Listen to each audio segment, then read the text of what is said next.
Alors, tel que nous sommes debout, nous allons prendre nos Bibles.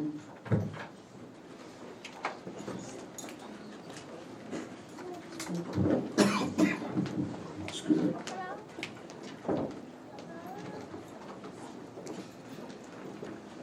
Nous sommes dans le livre de Psaume, Psaume chapitre 2.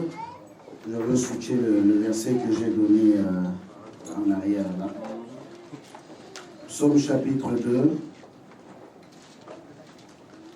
Nous lisons du premier jusqu'au dernier verset, c'est-à-dire du verset 1 jusqu'au verset 12. Psaume chapitre 2, du premier jusqu'au 12e verset. Alors nous allons lire. 1, 2, 3, nous lisons. Pourquoi sais-tu nul que parmi les nations?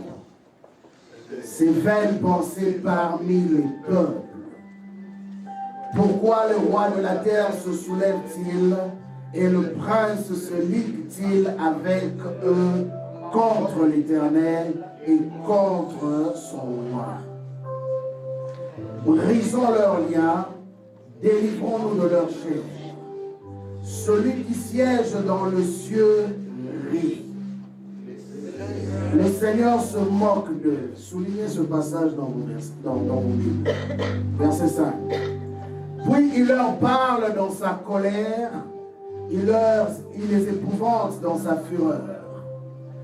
C'est moi qui ai oint mon roi sur Sion, ma montagne sainte. Soulignez aussi ce verset. Je publierai le décret, l'Éternel m'a dit, tu es mon fils. Tu as sauté. Je t'ai engendré aujourd'hui. Demande-moi et je te donnerai les nations pour héritage, les extrémités de la terre pour possession. Tu le briseras avec une verge de fer, tu le briseras comme le vase d'un potier. Et maintenant, roi, conduisez-vous avec sagesse, juge de la terre, recevez instruction. Servez l'Éternel avec crainte et réjouissez-vous avec tremblement. Baisez le Fils de peur qu'il ne s'irrite et que vous ne périssiez dans votre voie, car sa colère est prompte à s'enflammer. Heureux tous ceux qui se confient en lui. Amen. Amen. Nous sommes dans Actes chapitre 10, le verset 37 à 38. Acte 10, 37 à 38. C'est là devant, on peut lire. Vous savez ce qui est arrivé dans toute la Judée, après avoir commencé en Galilée, à la suite du baptême de Jean, que Jean a prêché. 38.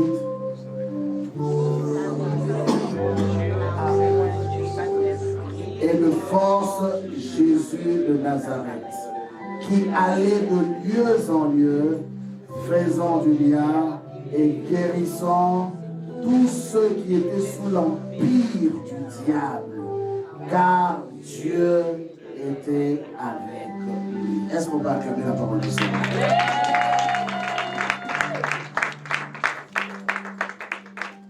Seigneur, nous prions pour ta parole ce matin. Parle-nous encore au nom puissant de Jésus. Nous disons tous Amen. Gloire au Seigneur, nous pouvons prendre place.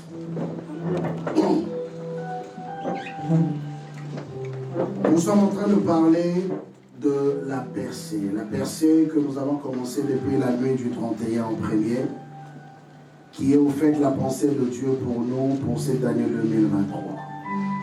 Et nous avons vu les bienfaits que la percée peut apporter dans la vie d'une personne et qui peut percer. Et nous avons remarqué une chose.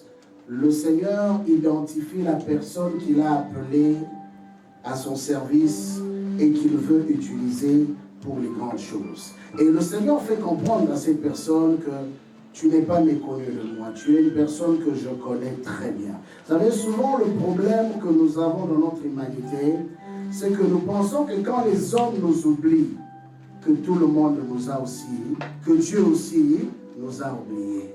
Regardez, je peux me mettre dans la peau de Joseph. Et j'imagine Joseph dans la prison, après avoir donné une bonne interprétation et qui s'est avérée vraie, qui s'est accomplie tel quel. Mais la Bible dit que quand cet homme qui a été rétabli à sa position telle que prophétisée par Joseph est arrivé auprès du roi en train de le servir, l'homme a complètement oublié tout ce que Joseph lui avait dit. Et souvent, c'est ce qui nous arrive. Oh non, cet homme-là, je lui ai fait du bien. Cet homme-là, j'ai prié pour lui. Cet homme-là, je lui avais donné ce que j'avais. Mais aujourd'hui, il est devenu quelqu'un. Aujourd'hui, il est arrivé à une position et il m'a oublié. Et ce que j'aime avec Dieu, de fois, certaines oublis sont bonnes pour t'emmener non pas auprès de cet homme, mais auprès de celui qui est supérieur à lui. Ce que Joseph ne savait pas en ce temps-là, c'est que dans sa vision, il était appelé à travailler aux côtés du roi. Mais celui à qui il avait prophétisé n'était pas le roi. Mais en réalité, tout celui que tu rencontres sur ton chemin ne peut être qu'un canal qui va t'emmener vers le roi. Voilà pourquoi certaines personnes t'oublient maintenant. Parce que ce n'est pas encore le temps pour toi d'aller rencontrer les rois. Amen. Joseph avait encore besoin de certaines instructions de la part de Dieu. Joseph avait encore besoin d'un temps de développer la maîtrise de soi. Parce que, en réalité, les personnes qu'il avait vendues, un jour, Joseph allait les rencontrer. Et vous savez souvent, quand quelqu'un te fait du mal, quand quelqu'un t'a blessé, et que tu le rencontres pendant les temps où ton cœur est en train de saigner, tu te rappelles comment tu as agi, non? Tu sais, non? Ah là, je vois qu'ici, il y a des chrétiens spirituels. Souvent, c'est ce qui arrive. Dieu sait que si tu le rencontres en ces temps-là, ah frère, même si tu gênes 80 jours comme vous avez fait ça, la chair va lâcher. Alors Dieu dit non, ce n'est pas encore le moment. Joseph, il y a encore des choses que je dois healer dans ton cœur. Parce que la percée que je veux faire dans ta vie, eh bien, nous avons dit que c'est quelque chose de spectaculaire. Eh bien, vous savez, quand on parle de quelque chose de spectaculaire, c'est quelque chose que tout le monde est appelé à voir. Ce n'est pas quelque chose qui est appelé à être caché. Et quand Dieu veut faire quelque chose qui est appelé à être vu de tous, Dieu prend aussi son temps de préparer la personne qui doit être le canal par lequel il doit passer. Il dit, Dieu celui par qui je me glorifie. Amen. Écoutez, la Bible dit que Dieu ne partage sa gloire avec personne. Mais scandaleusement, Dieu, qui ne partage sa gloire avec personne, qui est jaloux de sa personne et de sa gloire, a décidé de partager sa gloire avec un homme. Et vous savez, cet homme-là, c'est qui? Ah, je pensais que si vous saviez cet homme-là, c'est pour moi. Tu allais dire amen,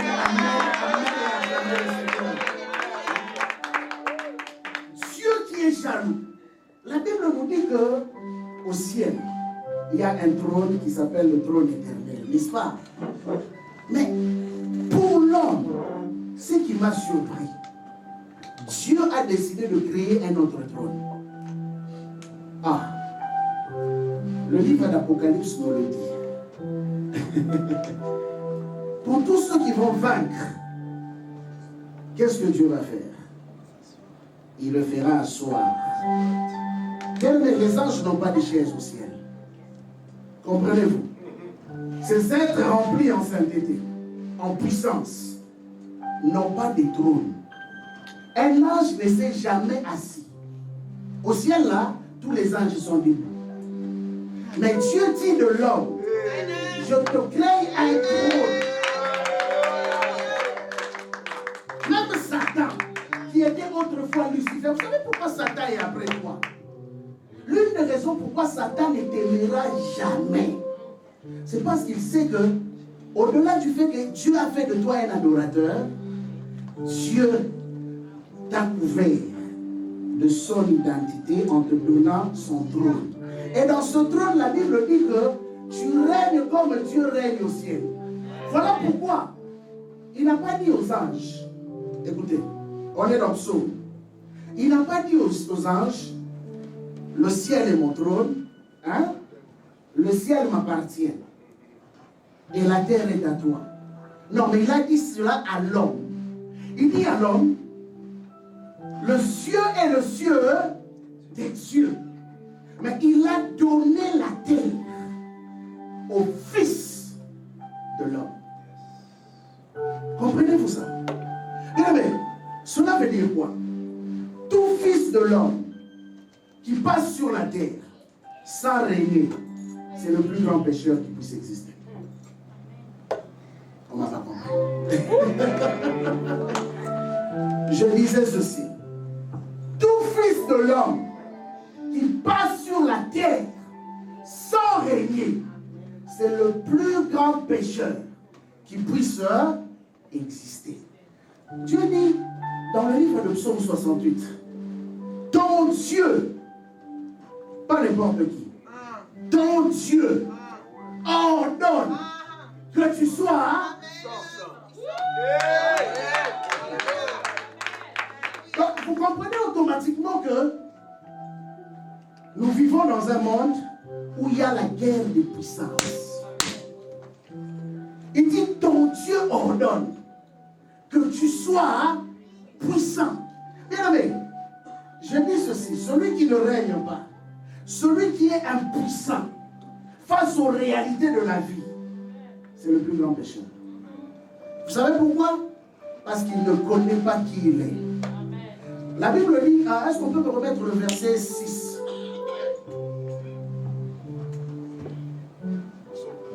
Psaume 2.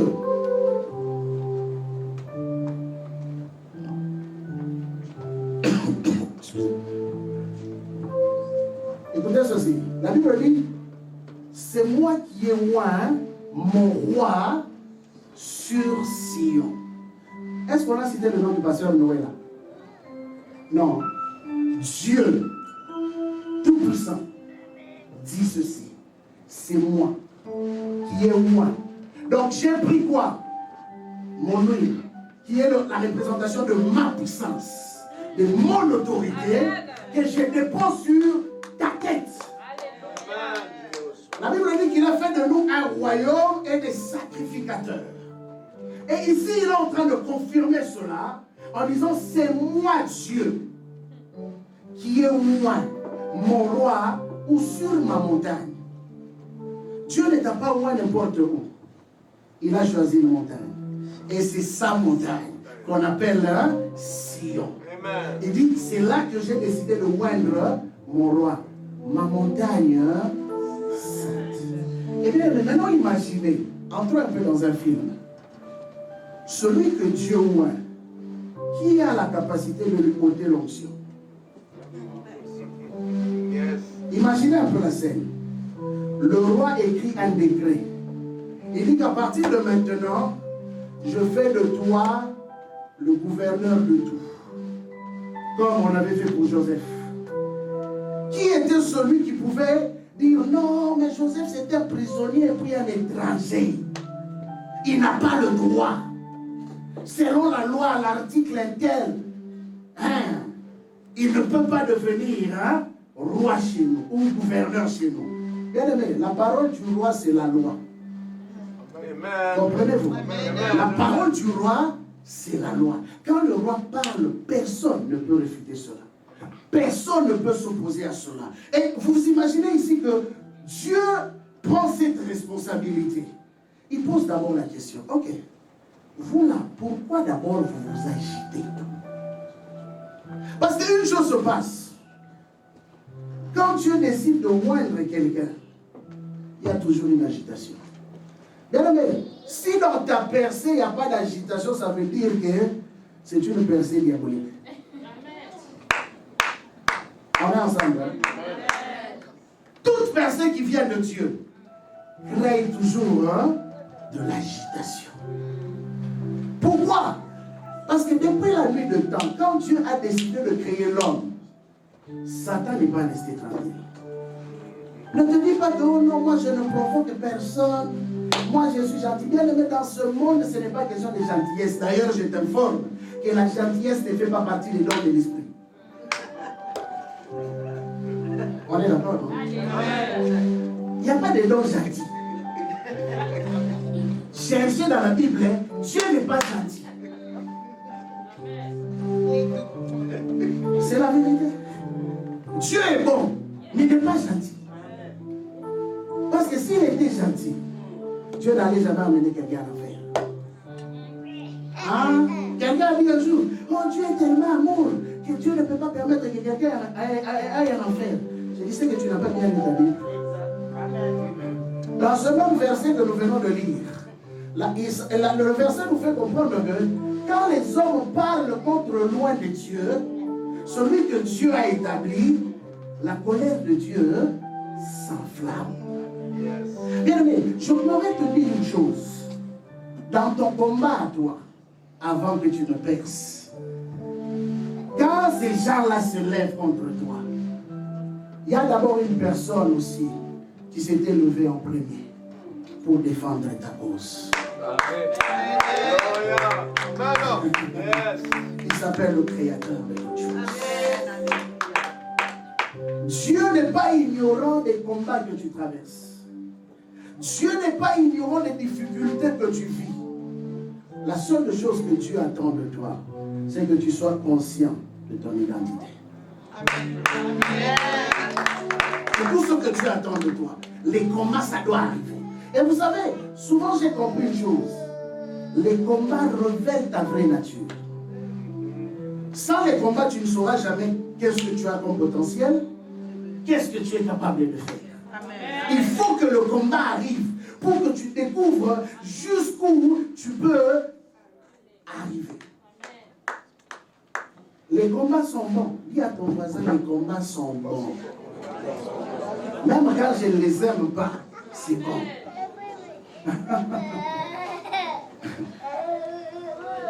Alors aujourd'hui, je veux parler de l'opposition dans la percée. L'opposition dans la percée. Nous avons dit par définition que la percée, c'est le progrès rapide, spectaculaire, réalisé malgré les obstacles. Donc, automatiquement, nous comprenons qu'il ne peut jamais avoir une percée sans obstacle. Impossible. Pour aller de l'avant, il faut rencontrer les obstacles. Et c'est à travers les obstacles que tu découvres la toute-puissance de Dieu. Bien aimé, la Bible dit dans le livre des Actes, vous savez. Pourquoi l'apôtre Pierre est en train de rappeler à ses contemporains? Il dit, vous savez comment Dieu a oint Jésus-Christ de Nazareth du Saint-Esprit et de force. Et je me suis toujours posé la question, pourquoi il y avait le Saint-Esprit, l'onction, et il y avait la force à côté? Parce que Dieu est conscient que dans ta marche, à un moment donné, tu te fatigues. Amen. Amen. Dieu est conscient que dans ta marche, à un moment donné, tu vivras le découragement. Amen. Dieu est conscient que dans ta marche, à un moment donné, tu auras le goût d'abandonner. Voilà pourquoi tu as besoin de la force. Parce que la force te permet de te maintenir. Bien aimé, vous savez, par moment, quelqu'un m'a fait rire. On écoutait une musique et la personne chantait en disant à Dieu, donne-moi le cœur de Job pour que j'arrive à supporter. Il dit, mais cet homme-là, est-ce qu'il comprend ce qu'il chante? Il dit, le cœur de Job. Imaginez-vous, Job a tout perdu en une journée. Il a perdu tous ses enfants, il a perdu tous ses biens, tout, même sa santé. Il dit, est-ce que toi, si tu traverses ce genre de moments, tu seras capable de supporter ça? Au fait, j'ai chanté cette chanson-là, mais je ne réalisais pas, au fait. Mais c'est quand il a réagi que s'arrêter, j'ai dit, oui, effectivement. Souvent, dans ce genre de moments, on va dire quoi? Dieu m'a abandonné, n'est-ce pas? La preuve, c'est que la femme de Job est venue lui dire, maudit Dieu et meurt. Parce qu'en tant que mère, elle ne pouvait pas supporter perdre tous ses enfants en une journée. On peut encore voir son business tomber, mais perdre les enfants. Et pas un seul, tout. Et tout ça, pourquoi? Parce que le diable est venu réclamer auprès de Dieu. Et Dieu donne au diable l'autorisation. Vas-y. Et tu verras qu'il ne me lâchera pas. Bien aimé, il fallait être Job pour supporter ces genres d'épreuves. Bien aimé, l'une des raisons pourquoi vous allez voir que tout ce que Job a vécu, selon certains théologiens, ils disent que toute cette période n'a duré que 6 mois. Et après, puisque Job avait réussi son test, Dieu lui a donné le double de ce qu'il avait perdu. Amen. Et qu'est-ce que Job va dire? À la fin, dans le livre de Job 42, il dit, j'avais entendu parler. Bien aimé, après chaque épreuve, nous découvrons Dieu différemment. Amen. Il est impossible que tu restes le même après avoir surmonté une épreuve. Il y a toujours quelque chose de plus qui s'ajoute dans ta vie. Et il dit ceci, il dit, j'avais entendu parler. Or, quand on le présente, on dit que c'était un homme qui craignait Dieu. Comment tu peux craindre quelqu'un que tu ne connais pas? Mais il a dit lui-même, ce n'est pas moi. Il dit, j'avais entendu parler de toi, mais maintenant mon œil. Donc, si je comprends analytiquement, tous les temps où Job a marché avec Dieu, Job n'avait jamais vu Dieu. Il a marché par la foi, mais il n'avait jamais vu Dieu. Donc il a vu Dieu à la fin de ses épreuves. Et la Bible dit ceci, le jour où Jésus a terminé son jeûne de 40 jours, le diable est venu le tenter. Et après que Jésus ait surmonté l'épreuve, la Bible dit que les anges sont venus le servir. Vous savez, au début, Jésus avait les anges qui le protégeaient, qui marchaient avec lui. Mais pour entrer dans le service, c'était une autre dimension. Jésus ne pouvait pas entrer dans le service sans avoir surmonté l'épreuve. Et c'est après avoir surmonté l'épreuve que les anges pour le service maintenant ont été activés dans sa vie. Et la Bible dit que les anges sont venus pour le servir. Et c'est comme ça que quand il est rentré, même les paroles qu'on pouvait penser, les paroles les plus simples, étaient accompagnées d'une force au-delà de ce que les hommes pouvaient penser. C'est pourquoi la Bible dit que quand les gens l'entendaient, les gens s'étonnaient. Mais dit, mais n'est-ce pas le fils du charpentier? Non, ce n'est plus le fils du charpentier. C'est un homme roi. Ce n'est plus le fils du charpentier. Ce n'est plus la fille du charpentier. C'est une femme ouette. Parce que l'onction fait la différence. Qu'on ne vous trompe pas. Quelqu'un qui est loin de quelqu'un qui n'est pas loin, on sait les reconnaître. Ce n'est pas parce qu'on crie Jésus, Jésus, tout le monde, qu'on est tous pareils. Il y a les uns et il y a les autres. Hein? Il y a Mbappé et il y a l'équipe de France. Il y a les LeBron James et il y a les Lakers. C'est comme ça que ça fonctionne dans la vie. Chacun a travaillé son domaine et s'est distingué dans quelque chose. Et je voudrais te dire que dans la percée, comme nous l'avons dit l'autre fois, ça prend une détermination. Une détermination de comprendre que je ne peux pas atteindre le sommet sans effort. Amen. Amen. L'Église ne peut pas grandir sans effort. Il faut qu'il y ait des hommes et des femmes qui se lèvent, qui prient, qui travaillent, qui évangélisent, qui organisent. C'est comme ça que l'Église grandit. Bien aimé, ce n'est pas juste le fait que je m'assois à la maison. Je dis, Seigneur, envoie les âmes, que les âmes vont venir. Non. Il y a des âmes qui recevront des visitations angéliques comme Corneille, mais il y a aussi des âmes où il faut que Pierre sorte pour qu'il prêche Jésus. Et vous allez remarquer que les âmes que Pierre est allé chercher à l'extérieur par rapport à la famille de Corneille ne sont pas pareilles. La prédication de Pierre a ramené 3000, mais la famille de Corneille, ils étaient à combien? Parce qu'ils étaient dans une maison. Ils étaient combien? Donc, autour de 10, hein, mettons 10, 15. Mais la prédication a ramené 3000. Qui veut simplement nous dire ceci? C'est que certaines gloires demandent aussi un plus grand effort. Mais alors, la Bible nous a montré la place importante que l'onction de Dieu vient occuper dans la marche de la percée. Comme je dis, nous sommes dans un monde où il y a la guerre des puissances. Aujourd'hui, nous le voyons même dans la politique. Combien les gens qui sont puissants se reconnaissent. Les États-Unis, quand ils parlent, tout le monde écoute. Mais comme Poutine ne reconnaît pas la force des États-Unis, bon, c'est quand même quelqu'un que j'aime, mais bon, il y a certaines choses que j'aime pas de lui. Mais au moins, lui, il crée au moins de l'équilibre, hein, pour dire aux Européens, aux Américains, que dans ce monde, il n'y a pas que vous. C'est vous qui déterminez qui est dictateur. Mais c'est vous qui imposez les dictateurs dans les pays déjà. Quelle contradiction. Vous dites qui est terroriste et qui ne l'est pas. Quand Ben Laden était avec vous, c'était correct. Le jour où Ben Laden décide de se rebeller, il devient terroriste. Quand Saddam Hussein était avec vous, c'était correct.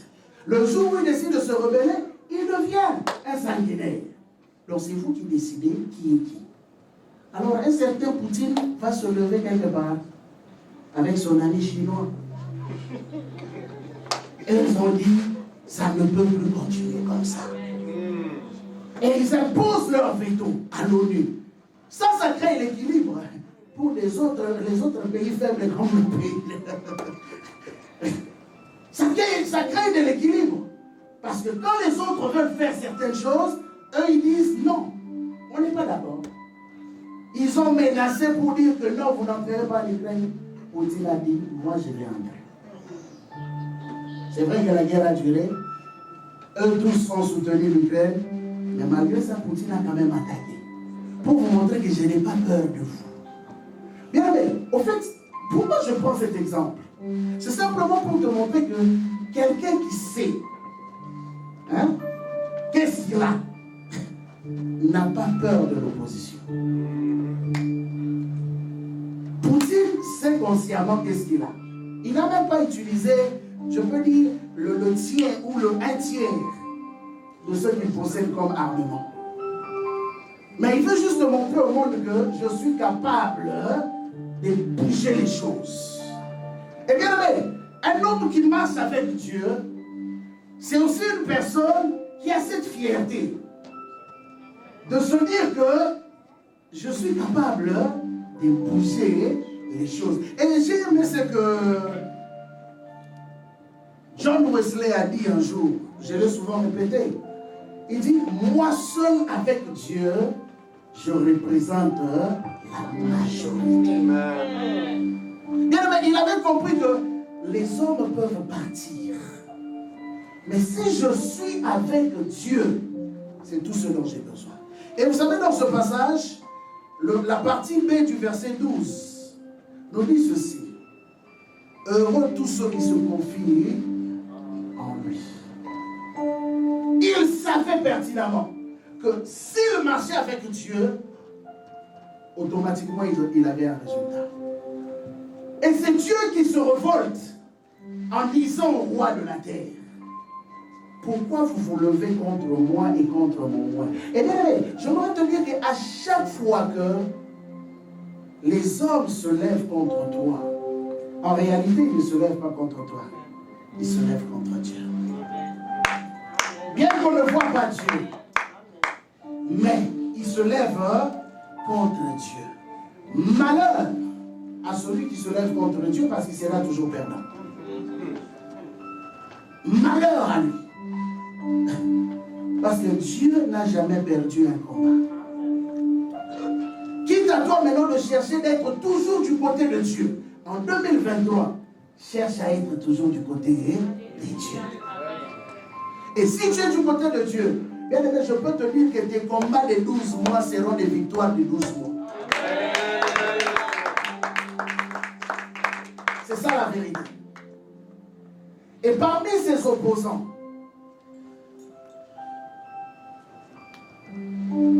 nous allons citer 3 types d'opposants.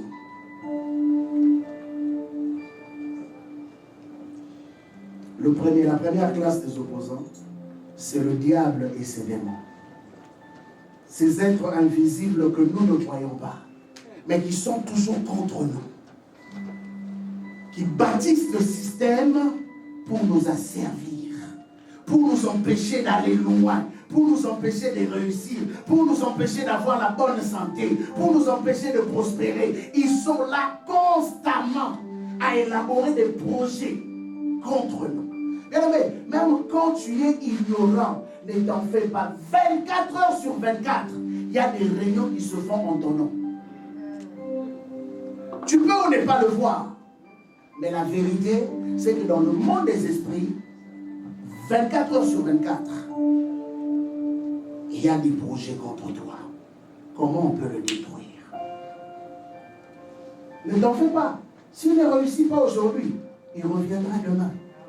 La Bible dit qu'il est comme un lion rugissant. J'aime cette nuance. Il est comme. Il n'est pas un lion, mais il est comme un lion rugissant, cherchant qui dévorer. Tous les jours, chaque seconde, chaque minute, lui et ses acolytes, ils sont là en train d'élaborer des plans et des projets pour te faire tomber.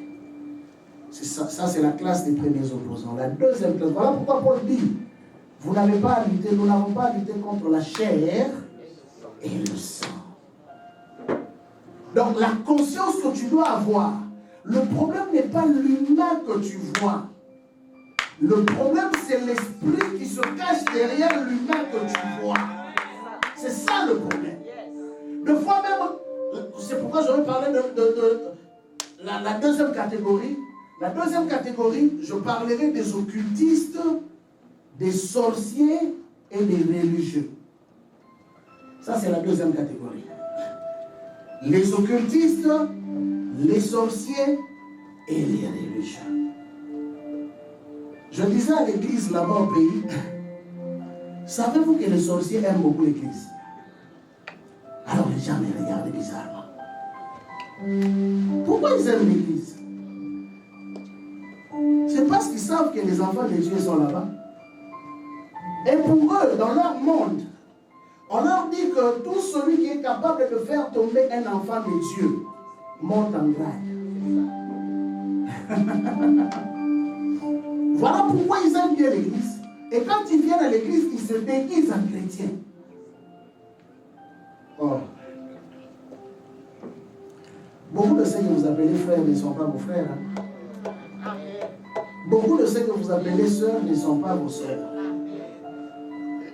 Et sache-le, quelqu'un qui n'est pas ton frère et ta sœur, même si tu lui montres tout l'amour possible du monde entier, je vais te dire une chose.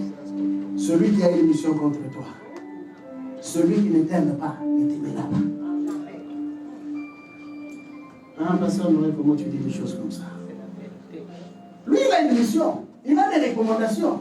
Et il sait, quand il n'accomplit pas sa mission, on le tabasse la nuit. Parce que dans ce monde-là, ça ne joue pas. On le frappe sérieusement la nuit. Tu dois accomplir ta mission. Tu dois le faire. Toi là qui as les dons de la gentillesse. En tout cas, je t'en supplie. Prie Dieu, Seigneur, enlève-moi les dons de la gentillesse. Je vais être bon. Hein? Mais pas gentil.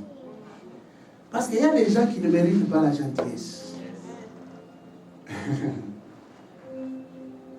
Je connais quelqu'un qui a hébergé sa belle-sœur. Hein? Je dis ça comme ça. Sa belle-sœur chez lui. Mais ce qu'il ne savait pas, c'est que sa belle-sœur était sorcière. Plusieurs temps après, sa belle-sœur a tourné le cœur de son mari. Non, qu'est-ce que j'allais dire? Non. Au fait, je voulais expliquer qu'elle a hébergé sa sœur. Maintenant, bon, c'était la belle-sœur de l'autre. Ok? C'est ça que je voulais dire. Et plusieurs temps après, elle a tourné le cœur de son mari.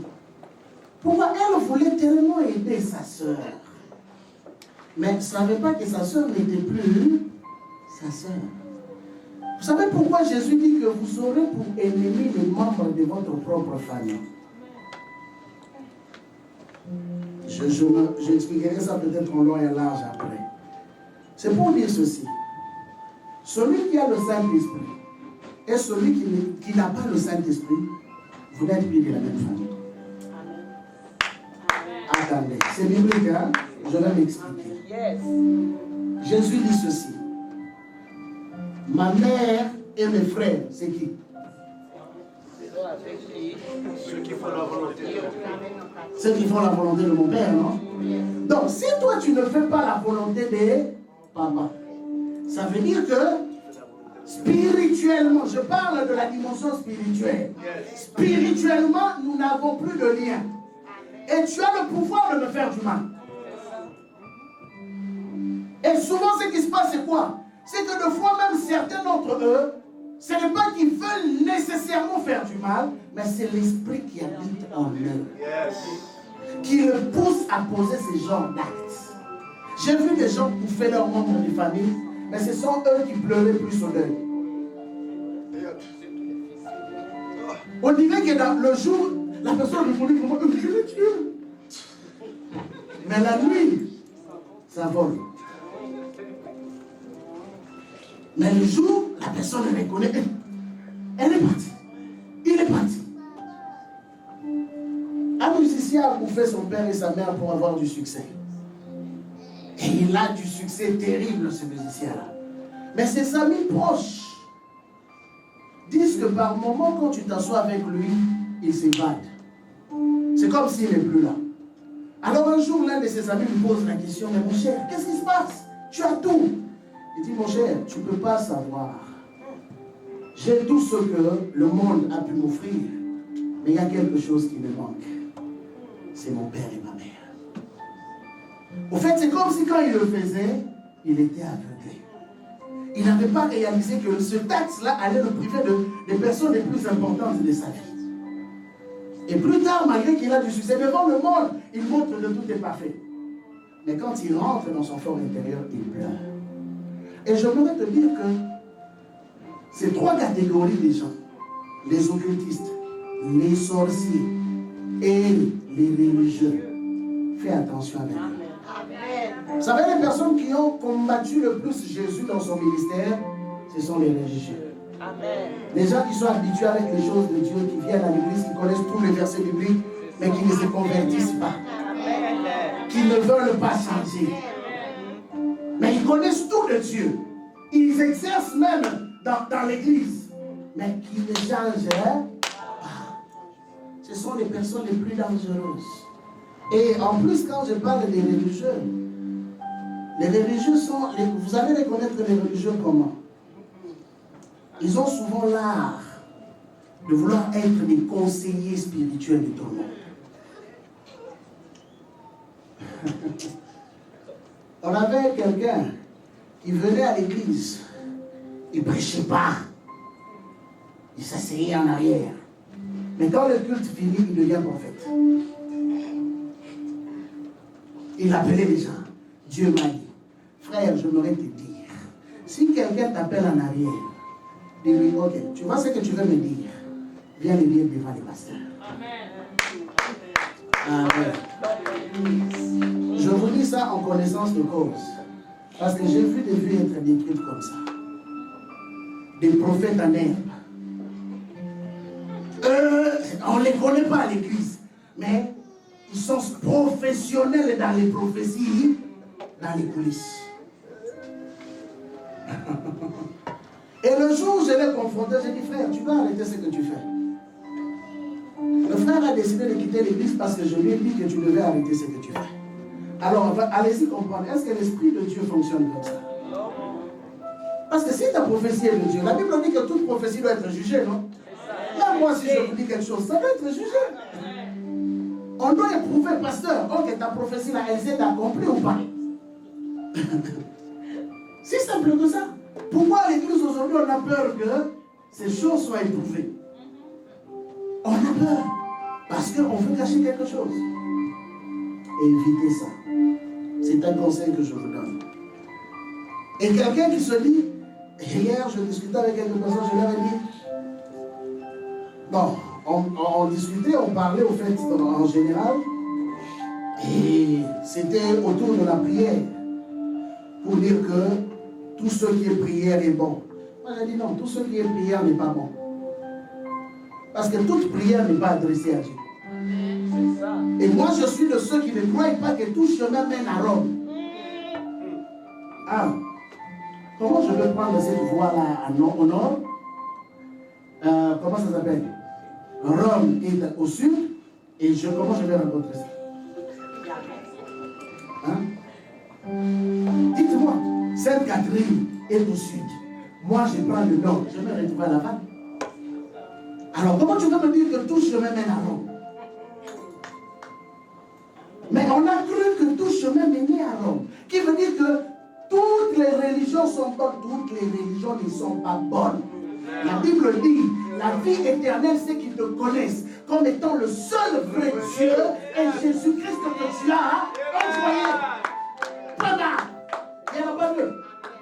Il n'a pas dit je suis l'un des chemins, il a dit je suis le chemin, je suis la vérité et je suis la vie. Voilà. Alors si quelqu'un vient te dire oh, non, moi je suis de telle religion, on peut s'associer à l'écuménisme. Dis-moi, moi je ne suis pas écuménique. Je ne suis pas écuménique. Parce que quand vous priez, je ne sais Allah. Toi tu pries Bouddha. Toi tu pries Krishna. Toi tu pries Marie. Moi j'ai pris Jésus. Comment on peut être ensemble? C'est l'ONU ou quoi? C'est seulement l'ONU on accepte tout le monde. Moi je ne suis pas l'ONU. Troisième des choses, ou troisième catégorie des opposants, ce sont les hommes sans Christ. En d'autres termes, les païens. Je pourrais les appeler les instruments inconscients du diable. Ils sont des instruments inconscients. Voilà pourquoi la Bible dit que la lumière ne peut pas se mélanger avec les ténèbres.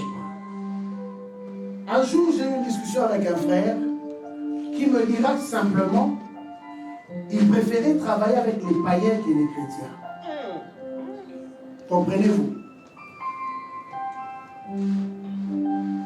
Si tu arrives au point de te dire que je suis plus à l'aise avec les païens que les chrétiens, ça veut dire qu'en réalité, dans ton fort intérieur, tu es païen.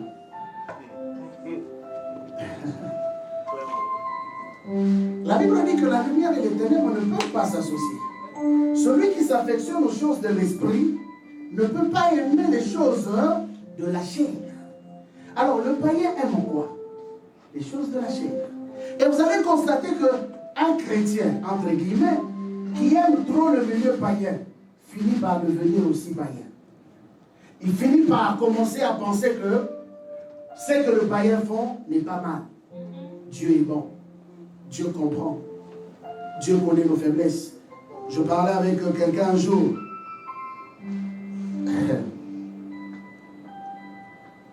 Son berger avait des problèmes très sérieux. Et je lui dis, mais ce comportement-là, bibliquement, n'est pas normal. Il me dit, oh pasteur, c'est juste des faiblesses de la chair. Comme c'est des faiblesses de la chair, on peut le comprendre. Mais vous savez, quelques années après, qu'est-ce qui s'est passé?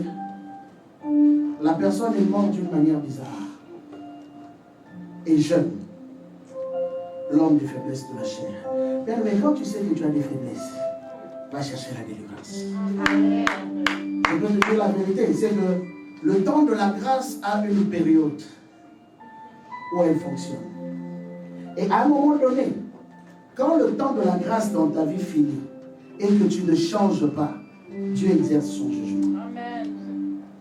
Celui qui veut percer est celui aussi qui doit apprendre à se séparer de certaines choses.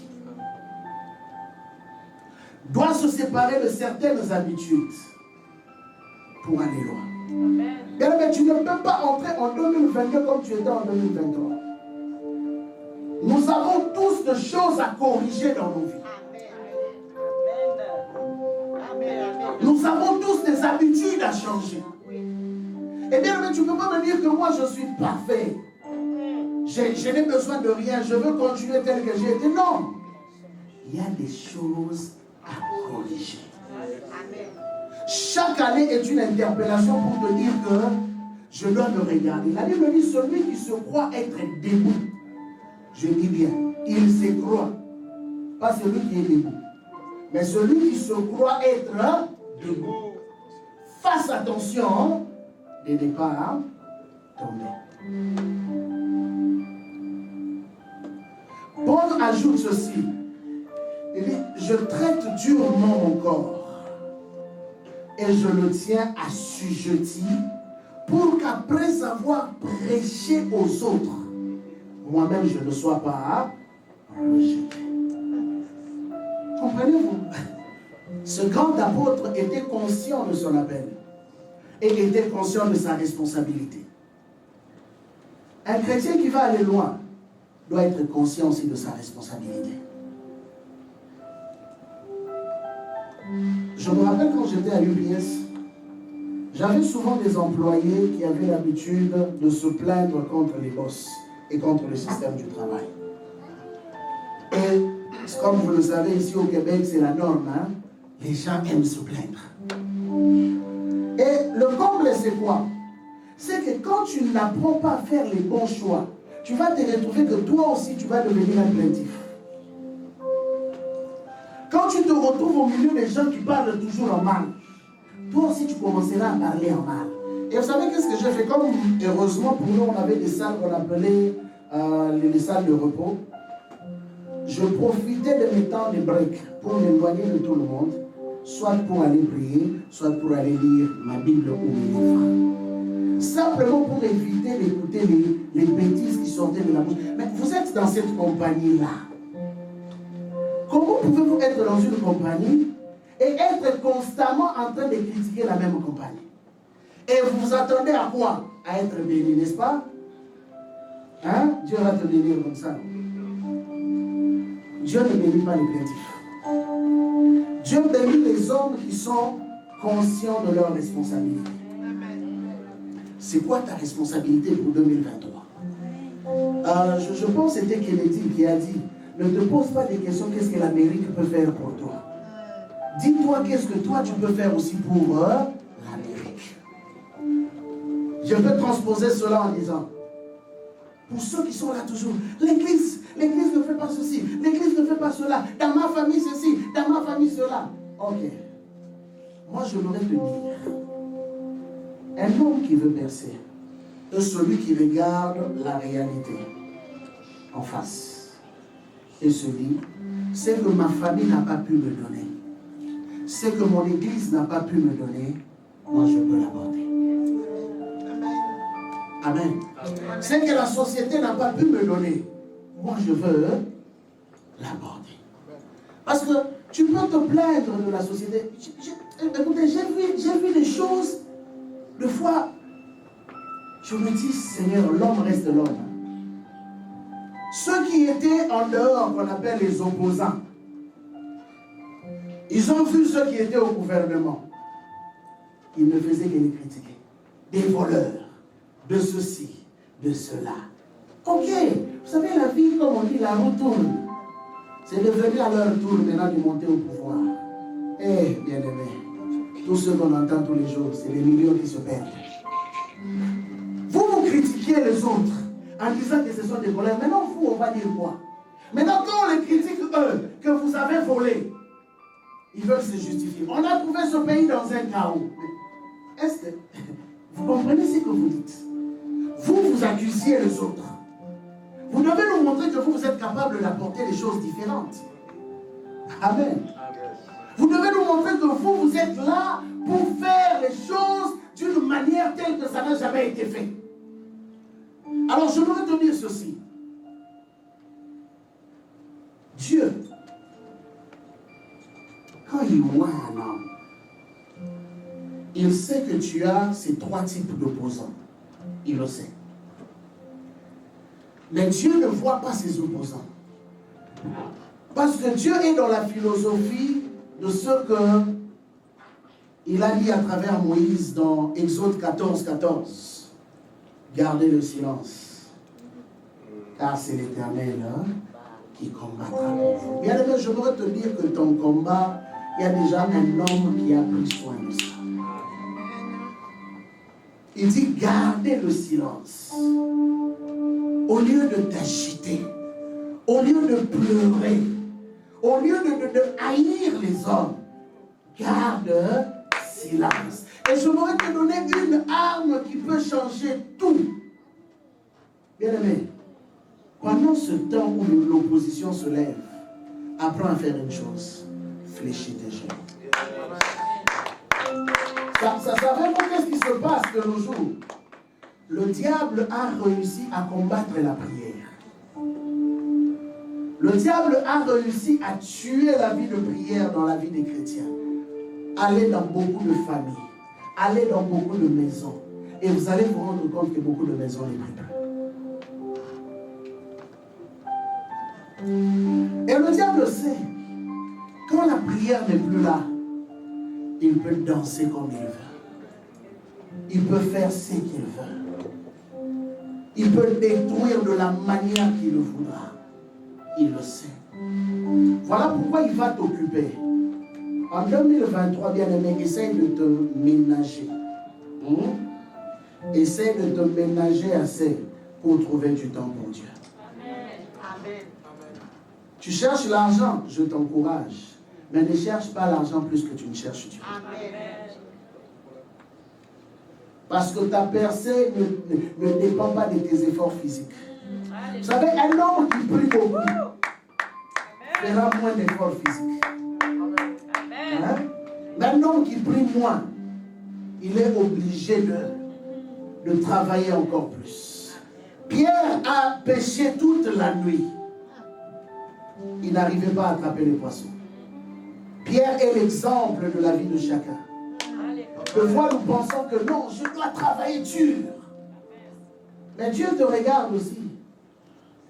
Dieu te regarde. Il se pose la question, où est ma place? Parce qu'il sait qu'aujourd'hui, si tu gagnes ce que tu recherches, tu l'oublieras. Mais Dieu attend que tu comprennes que sa place doit d'abord être trouvée dans ton cœur. Amen. Et quand sa place sera trouvée dans ton cœur, bien aimé, tu vas constater une chose. Dieu te fera pêcher les poissons que tu n'as jamais pêchés tout le long de ta carrière.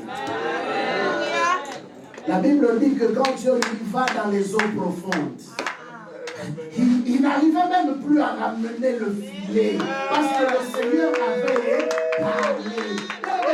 Nous sommes entrés dans la période que je pourrais appeler de la période de la moindre forme. Cette période va faire en sorte que quand tu apprends à écouter la voix de Dieu, tu ne forceras plus. Parce que Dieu sait là où se trouvent les poissons. Et bizarrement, dans la loi des pêcheurs, on ne trouve pas les poissons dans les eaux profondes. Oh, c'est ça le mystère de Dieu. Mais le Seigneur a changé la façon de faire. Voilà pourquoi un homme comme Joseph, étranger,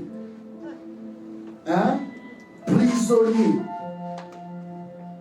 rejeté, vendu comme tu peux dire, sali de par la réputation. Mais écoutez, ce jour-là, son CV a été lavé. On a oublié que Potiphar était serviteur du Pharaon. Il y avait une accusation qui avait entraîné cet homme en prison. Sans jugement. Son CV a été lavé. Et le pharaon, ce jour-là, n'a même pas posé la question, mais toi, pourquoi tu es arrivé en prison? Il a dit non, toi je trouve que ta sagesse est plus que la sagesse de tous les sorciers de mon pays. Alléluia. Il était entouré de sorciers qui lui donnaient des révélations.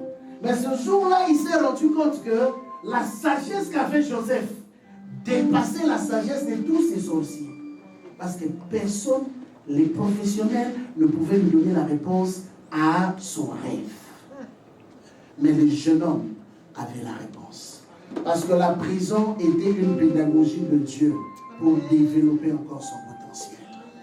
Et bien aimé, aujourd'hui, tout ce que tu as vécu en 2022, en 2021, en 2020 et plus bas encore, doivent être une pédagogie pour t'emmener à faire des choses différemment en 2023. En te disant que, Seigneur, si je suis jusque-là, c'est parce que quelque chose de spectaculaire est devant moi. Quelle est la formule que je dois changer pour vivre ta gloire dans la dimension qu'il faut? Quelle est la formule que je dois changer pour vivre ta puissance dans la dimension qu'il faut?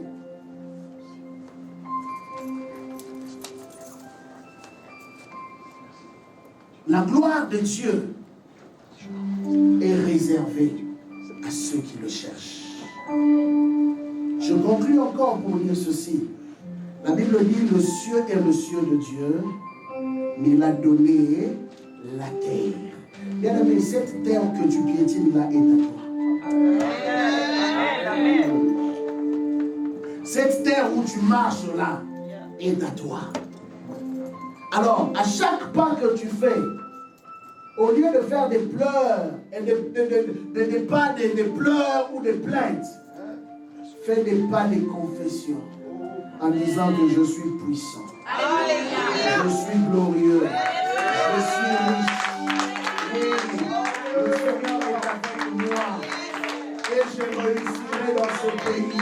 De la même façon que Joseph a réussi, je m'en fous de mon identité parce que je sais que mon identité a été lavée par le sang qui a été versé à la croix de Golgotha, et ce qui fait que j'ai automatiquement le droit légal de pouvoir bénéficier de toutes les grâces qu'il a mis, qu'il a réservées pour moi. Car la Bible dit, tout nom excellent, tout nom parfait, il vient de Dieu. Bien-aimé, dans ce pays, tu dois vivre la gloire de Dieu, temple de Dieu. En 2023, ta vie ne doit plus être comme elle a été en 2022. Oui, tu dois confesser cela, car la puissance de Dieu a été déversée sur ta vie pour te permettre d'accéder là où le sang ne peut pas accéder. Enlève ta voix, commence à confesser cela. Enlève ta voix, commence à proclamer cela. Enlève ta voix, commence à élever le nom du Seigneur. Je marche dans la gloire de Dieu, dans le nom de Jésus. Alléluia. Alléluia. Proclame, proclame, proclame. Oh, tu peux même te déplacer. Commence à marcher. Confesse cela. Commence à marcher. Confesse cela. Oui, je suis puissant. Oui, je vais réussir.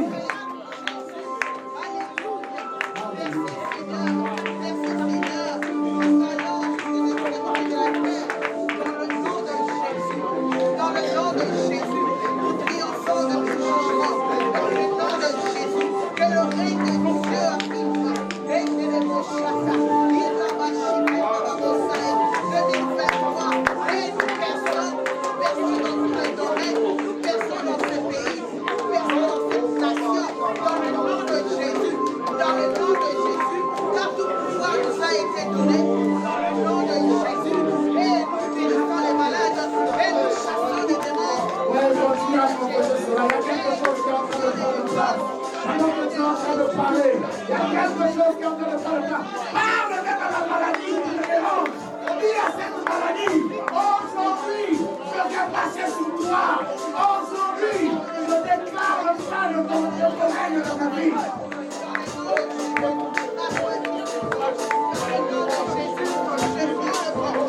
Hallelujah, hallelujah, hallelujah.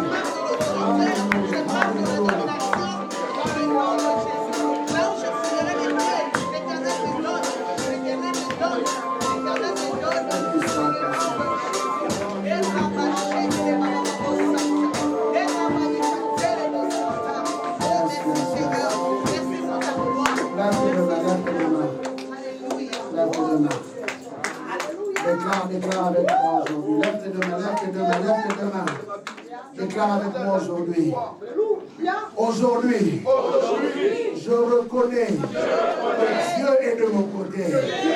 Et 2023 est pour moi. Que je veux réussir en 2023. Que je vais avoir des acquisitions. Car la Bible dit, demande-moi et je te donnerai les nations pour héritage et les extrémités de la terre pour possession. Je dis aujourd'hui, c'est à moi. J'irai dans les quatre coins de la terre et partout où mes pieds fouleront me sera donné pour héritage. À cause du nom de l'Éternel, rien ne m'arrêtera. En 2023, rien ne m'arrêtera. Je le déclare aujourd'hui, au nom puissant de Jésus, je suis plus que vainqueur. Je déclare aujourd'hui, je vais prospérer à tous égards. Je déclare aujourd'hui, ma santé ne sera plus attaquée. Oui, j'ai une bonne santé. Au nom de Jésus, j'ai la force de l'Éternel pour arriver à atteindre ma destinée. Au nom puissant de Jésus, tout ce que mes mains vont toucher, faut aller de l'avant, faut aller de l'avant, faut aller de l'avant, d'une manière spectaculaire. Et c'est ainsi, au nom puissant de Jésus, que quelqu'un pousse un cri de joie.